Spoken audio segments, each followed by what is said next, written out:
We go. All right. We are live and we are bringing a special report of Apostate Weekly. I'm your host, James, And along I'm with Ryan. Ryan. And Just cut let's, you right off. sorry. No, that's all right. I didn't mean to. No, you're fine. I'm just little anxious to get this subject going right after our intro.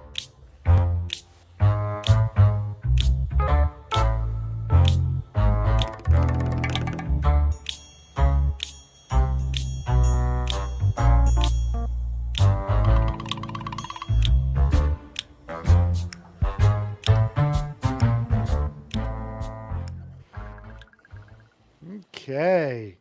So yesterday we ran our show and we had a bit of a big burst of news come right after we got off. And I mean, it was Got almost off like it was it was like what on the within like cusp. minutes Yeah. of us finishing our show yesterday and then all of a sudden this news started breaking. I'm like, "What the heck?" I'm like, Yeah. so the big news is that and this is why we're doing a special report this week, is there are two new members of the governing body. Right. That's big news. Two new members. I think that we had all been kind of wondering when it was going to happen, how it was going to happen, Yeah. and they just kind of popped it, and ones that I honestly had not suspected. So Yeah. I there's mean, that. the two people that were picked to be on it, like I don't remember seeing them too much on any of the other broadcasts or anything. They're kind No. of like hidden in the background. Yeah, I've not seen them as helpers. I would assume that we'd have seen them on the videos at some point, just as an introduction, like they introduced all the other helpers and whatnot. We were kind of assuming that maybe there would be another kind of introduction like that, Hmm. and and I think we were, I don't know, not shocked when it was two guys who look very alike. Yes, very alike. I actually brought up their picture here. I'm gonna share my screen with it. Let's see. I'll just go ahead and do that. Share. There we go. And so, can you see it on the screen now? Take a look. See, I do not see it on my screen, sir. I wonder what it is doing. Oh, I know what I need to do. Here we go. Oh, no, I see it. Okay, here we go. This is one of the members, the new ones. This not so old looking white dude here who's, Yeah. you know, got the typical white male JW look. Now let's see what our other one looks like here. Oh, what is there a difference? Wait, those are the same picture. I know they might as well be. I mean, when you talk about the governing body, you really lack diversity. Yeah. I mean, they just have zero diversity. And for years, I know we've been calling Samuel Hurd their token black guy on the governing body. And it is so true because he's like the only member that is of another race on the governing body. Right. But otherwise, they're all American. Well, I take that back. What's his name? Jeffrey Jackson's not American. He's from Australia. But He looks the damn same, yeah, he right? does. You're right. He's got the same egg-shaped head. I mean, Humpty Dumpty style. Oh, yeah. No offense. I love a I love a good bald head. I'm just saying this lacks diversity. People in Oh, the audience watching would not see themselves I know I don't. Yeah. Oh no, absolutely. I mean, you think about like if you have a group leading a religion like this, especially now it's went from the Octopope to the 10 things I hate about you NECA? cult. Yeah. And they have so little diversity, so little representation from any other country. It's ridiculous. Because I mean, if you Mm. look at where are they growing the most? Okay, why don't they have representation from those countries on the governing body? To for where they're growing at, it would feel more inclusive and more loving if they at least did something like that. Yes, but there is no inclusion. There's no intersectionality. I'm I would love to say that I am surprised, but I'm not. Yeah. We could have bet on this. We could have bet on this. We would have won money. Oh I yeah. honestly think I might have to check our chat. We may have been talking about this and betting on it because we knew something was up. Oh yeah. I don't remember that in the chat. Yeah. I feel we've brought it up before because as I said, the governing body members, that's why I keep saying they're getting older. Yeah. And specifically, Tony does not look good. And I'm not trying to be like petty. Oh no, no, you're absolutely spot on. I'm being serious. Tommy doesn't look Dude does good. not look good. No. Neither does Garrett Loesch. No. His I'm sorry, his Yeah, face looks like he's starting to melt. yeah, Um like there just is possible diseases that are connected to the signs that they're showing. And I feel like that's why they're making these decisions. and I had I did a for the first time in a long time. I did a TikTok last night on this subject, and I asked a question, and I'll throw it out to you. I wonder if when they were building their new cult compound up there, if they factored in adding more members of the governing body to the having their own special rooms or whatever, or do they keep the same rooms that they had before? Oh, that is a good question.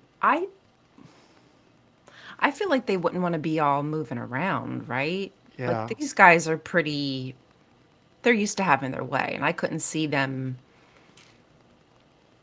I don't feel like they would have initially prepared for this, but maybe bec- I don't really know how to answer that.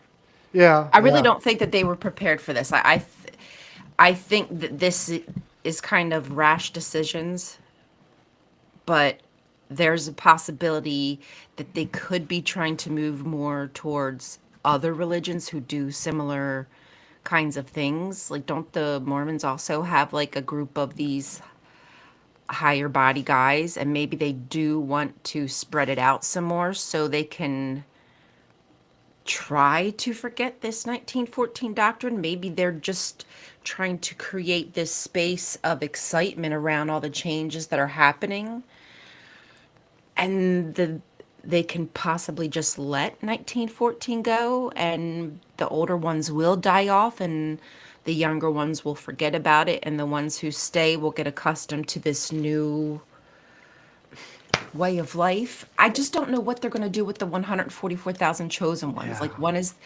I'm super confused about it, but I want to dialogue about it. Well, yeah, because like, I mean, we were chatting about this in our Discord about how the numbers of the anointed, especially when you and I were younger, when I used to look in the yearbook, it was like a countdown timer to Armageddon. And so we'd watch that number go down and down and down. And my dad was just telling me yesterday, last evening when we were talking about this, how when he was coming up in, even just like 20 years ago, you couldn't be in your 50s and be of the anointed, No. or let alone of the governing body.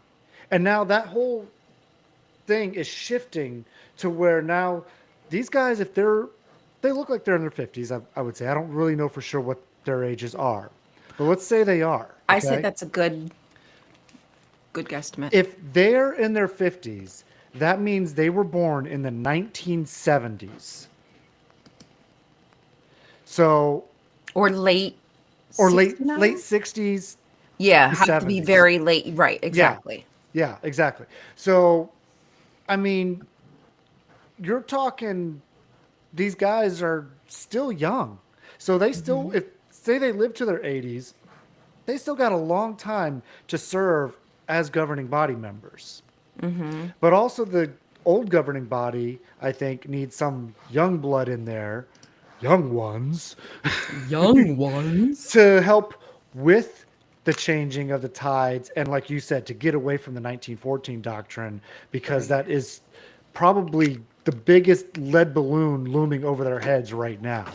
Right. Because we all know that time ran out because when I was a child, my parents were too young because I remember people because we had anointed in our kingdom hall, and Mm-hmm. that was a big draw because like, oh, by the time that person passes, this world is ending. That is exactly what was taught to me as a child. So Yes. I just remember watching this old person like, oh my god, please. Yes. Please say goodbye, lady. Please say goodbye. But you know what? Sadly enough, I realized that a lot of people didn't really. She wasn't really treated very well. I don't think in the Kingdom Hall. I think people kind of were hands off of her, Yeah. which is sad. But anyhow, so that is how the doctrine was when I was young. So there was, and my parents are of that age. My parents were born in. My parents are only around 15 years older than me. So my parents are of these dudes, Flegel and Winder's Ah, generation. One's Flegel and one's Winder. yeah. And they're of that same generation. And my parents were too young. So, y'all, I'm just telling you, I remember it. I remember this happening as a kid. So I Yeah. know for 100% certain it's changed because when I found them changing it at first I was like, "Oh, okay, this is a good thing." They make it sound like a good thing. And then after I realized like they kept pushing it out. And I'm going to read what the announcement says from the jw.org website. Here, I'll put this up on the screen for everybody to. Oh, about the number, the one I No, not that one. The oh, a actual different one. Okay. governing Announcement. body announcement. Okay, I'm okay. going to show up here for you. Can you see it on Oh the screen shoot, I now? meant to check the chat. Oh shoot. Your dad's in there. Um yes, I can see it. Okay. I just want to make sure before I start Yep. reading it. Okay. So this was their announcement. This was, like I said, made yesterday, literally after we got off our show. Says, we are pleased to inform you that two additional brothers have been appointed to serve as members of the governing body of Jehovah's Witnesses. Brothers Gage Flegel and Jeffrey Winder. Both brothers are anointed Christians who have a long history of loyal service to Jehovah.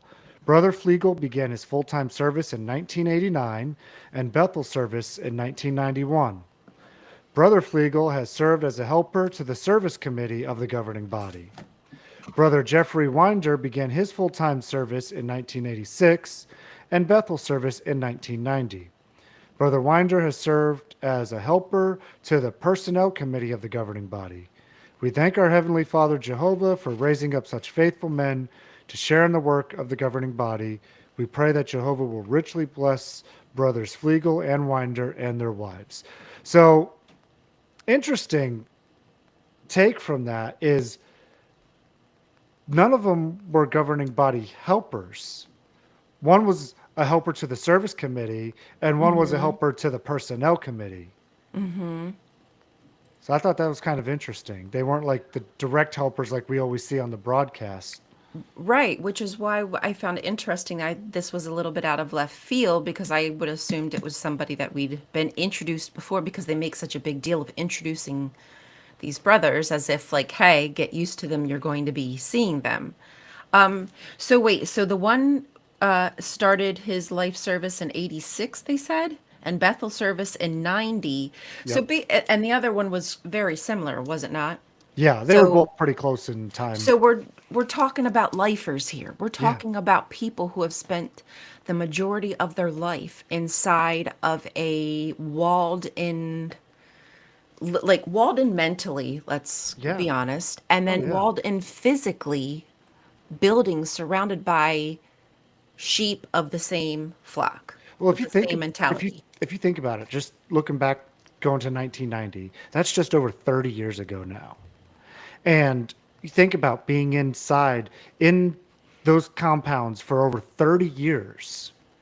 You don't get a chance to think for yourself or to do for yourself at all. So Right. the mental entrapment is huge being inside there. I like this comment from my dad here. He said, "Your mom just said Crack we me could be up. parents of a governing body member." Yes. That's so uh, funny because it's so true. yeah. And that is not something that I would have ever thought could happen And to think, because of Dad, how I was brought up. you were never supposed to graduate high school. Right. and Right. and that was back in the 70s. Yeah. So, I mean, it's just crazy how times have changed. Which is which is just really frustrating. It's super frustrating to know all of these kids, especially because they try to sweep it under the rug. But you and I are of the generation, like we were in it for so long that we remember like the original teachings, you know? So it's frustrating that we just kind of got overlooked and our lives got kind of pushed aside like we weren't meant to have these lives. Hmm. But it what's his name? Tony Morris, remember? He said it about his sons. He told his sons he was thinking what the 2000s was going to be the end of it. Like they were talking about college or something and he kind of laughed and shook his head. Yeah. So we were talking about this just this morning about the number of anointed. And this is from 2021, their daily text in November of 2021. So this is still fairly recent on this information. And it says in recent years, the number of those partaking at the memorial has been going up. Do we need to worry about this? No. Jehovah knows those who belong to him. Unlike Jehovah, the brothers who count the number of those partaking at the memorial do not know who is truly anointed. So there's see how they're starting to lace in the doubt right there. So the number includes those who think that they are anointed but are not. For example, some who used to partake later stopped. Others may have mental or emotional problems. And I think there's about 10 of them on the governing body that do. That make them But believe that they will rule with Christ in heaven. Clearly, we do not know exactly how many anointed ones are left on earth. There will be anointed ones in many parts of the earth when Jesus comes to take them to heaven. The Bible says that during the last days there will be a small number of anointed ones left on earth, but it does not say how many of them will be left when the Great Tribulation begins. So, even with that increasing number, they throw in, oh, they might be have mental or emotional problems. So they're like, really, they're just throwing out these, you know, they're ad hominem attacks against their own people, really. right, right. They're very disrespectful to the very people who clearly are having going through something because what is it you're feeling? Yeah, What is it that has led you to believe that you are chosen by God to go to heaven to do a special job, exactly. bro? You know what, James? Can we hone in for a second on number 14? There will be anointed ones in many parts of the earth when Jesus comes to take them to heaven. So that's rapture. Yeah. So have they basic so is that how they've changed their I mean, I think I might remember them doing this when Samuel Hurd mentioned it. So that's how they've changed their doctrine. Instead of the 144,000 dying and then okay, now the numbers come that number's been sealed. It's time for the great tribulation, what have you, whatever the events however they unfold in Revelation.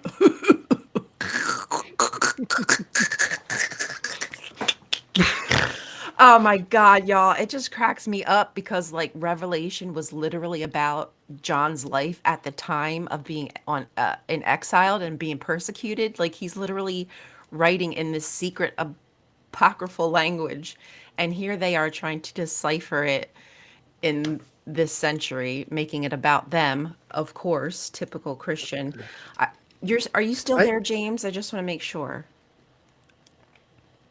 Let's see here. I am. Can you hear me? I can hear you. I just, for some reason, I can't see you on my screen, but I I can still hear you. I Um, don't know what is going on with my camera right now. That's weird. well, you figure that out. I'm just going to keep talking about how I think that's how they've tried to incorporate this new doctrine is before the 144,000 would die off, which was supposed to happen a long ass time ago. But since that obviously didn't happen, they've secretly kind of changed the language to be Jesus comes to take them to heaven. So where before they said rapture, Christians in the rapture. Oh, There now we I see a go. camera.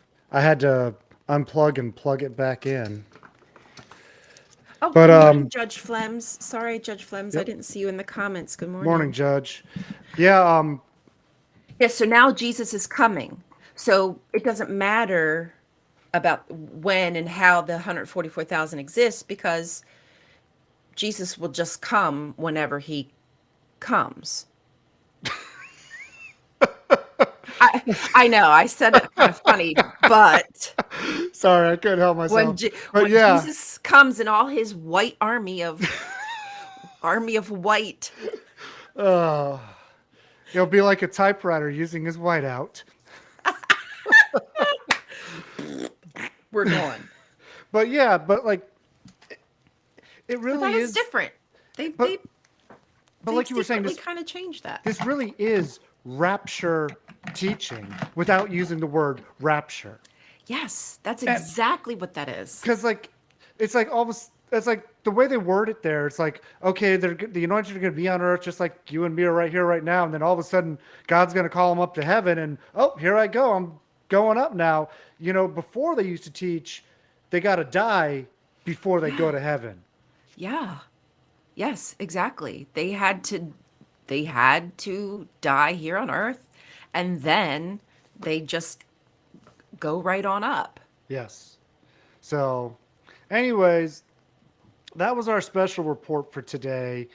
Uh, it's crazy. Just the the implications of adding new governing body members that young is is still yet to be fully seen, of course, because Hmm.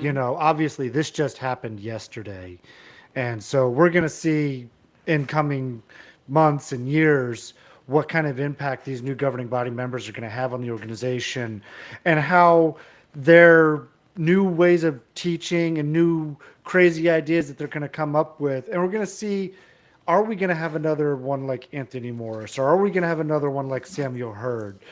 So all those things are still up in the air as far as how exactly they're going to be. Because, like I said earlier, we haven't really seen these guys too much on the broadcast or Nope. anything. So we really have no idea who they are. No, it remains to be seen. And what I watched of their somebody shared, was it Ron? It might have been Ron Pimo who shared the two links or Kyle. Anyway, I went and looked and watched their talks. Hmm. Very dry ass. More of the same. Ugh. When I say more of the same, I'm just saying get ready for the oatmeal. Get ready for the bland oats because that's what it's hitting for. Yeah, but now that they've reached the top echelon of the JW organization, now there's bland talks, might still be bland, of course, but now who knows what kind of crazy they'll insert into it now because they're in that position that Right, they didn't true. before. What will go to their head from people who have been lifers and now are going to get the pats on the back or the smiles or the claps, and these governing body act like they're not important or they're not special, but we literally see people welcoming them off of a plane and dancing and singing and Yep. like, come on, stop it. You are an icon, whether or not you want to. they admit, they know they are, but that's what they are, whether or not the Jehovah's Witnesses want to admit it, but that's what they are to the, that's what the governing body is. And, you know, I wanted to make a point, Kai, they brought up something that I thought was really cool is, I don't want to say the name of the app just in case, but there's this app or this website where it's Jehovah's Witnesses talking to each other, and there was murmurs about the new governing body members, and somebody said something to the effect of, "Oh, diversity, like these guys are younger, that the governing body knows what they're doing." Oh yeah. Like this was a good decision because those guys were getting old. So that's what I fear, is that some of these JWs are going to see this as like, "Oh, this is diversity. This is good." Was that what was on the screenshots in our chat group? Yeah, yeah. Okay, okay. Yeah. I mean, I don't know. Maybe you can say, I don't have no idea. I I, just I don't don't remember want like the names no, or nothing, but so yeah, it's like that's JW fine. talk or something. Yeah. But anyways, thank you everybody for joining us for this special edition of Apostate Weekly. That's a lot to dissect. It really is. It is. So hopefully we'll have a little bit more information in the coming days and weeks, and we'll absolutely keep you up to date on this channel. Please join us next week on Wednesday, not on Thursday, but on Wednesday, our usual time at 8 a.m. Eastern. And everybody, thank you for watching and have a great week. Have a good one.